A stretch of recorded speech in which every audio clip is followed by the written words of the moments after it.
अतीक अहमद का नाम सुनते ही खौफनाक माफिया का चेहरा जहन में आता है।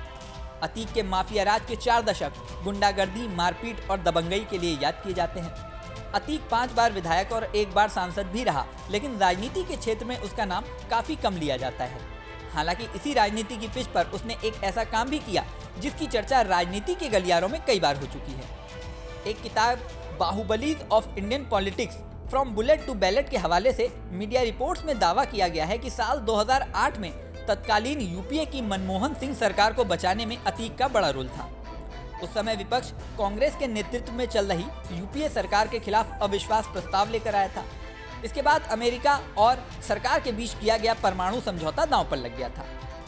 किताब के अनुसार तब अतीक सहित 6 अलग अलग सांसदों को 48 घंटे के अंदर विभिन्न जेलों से फरलों पर छोड़ा गया था। इन सभी 6 अपराधी सांसदों में समाजवादी पार्टी का तत्कालीन लोकसभा सदस्य अतीक अहमद भी था, जो उस समय इलाहाबाद के फूलपुर निर्वाचन क्षेत्र का प्रतिनिधित्व कर रहा था। राजेश सिंह द्वारा लिखित इस किताब में लिखा गया है कि अतीक उन बाहुबलियों में से एक था जिन्होंने संप्रक सरकार को गिरने से बचाया था। असैन्य परमाणु समझौता करने के सरकार के फैसले पर वाम दलों ने साल 2008 में सरकार को दिया अपना बाहरी समर्थन वापस ले लिया था। सिंह ने लिखा है कि लोकसभा में संप्रक के 228 सदस्य थे और अविश्वास प्रस्ताव से उबरने के लिए सरकार को 44 वोट कम पड़ रहे थे। प्रधानमंत्री सिंह ने विश्वास जताया था कि उनकी सरकार सत्ता में बनी रहेगी। यह जल्दी स्पष्ट हो गया था कि विश्वास मत कहां से आया था।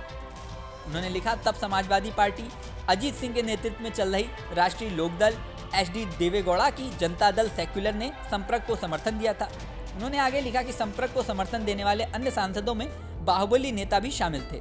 किताब में दावा किया गया है कि विपक्ष के अविश्वास प्रस्ताव पर मतदान से 48 घंटे पहले सरकार ने देश के कानूनों को तोड़ने में 6 अलग अलग सांसदों को फरलों पर जेल से बाहर निकाल दिया था, ताकि वे संवैधानिक दायित्वों को पूरा कर सके। इन बाहुबली सांसदों में कुल मिलाकर अपहरण, हत्या, जबरन वसूली और आगजनी जैसे 100 से अधिक मामले दर्ज थे। किताब के अनुसार इन बाहुबली सांसदों में से एक उत्तर प्रदेश के समाजवादी पार्टी का सांसद अतीक अहमद था। उसने अपना वोट डाला था और वो भी संप्रक सरकार के पक्ष में। उस समय तक अतीक अहमद खुद को अपराध और राजनीति दोनों के क्षेत्रों में स्थापित कर चुका था। अब अतीक की मौत के बाद उस घटना को एक बार फिर से लोग याद कर रहे हैं। इस वीडियो में फिलहाल इतना ही। जल्दी नया वीडियो लेकर आपके सामने फिर आएंगे। बने रहिए न्यूज़ नेशन पर।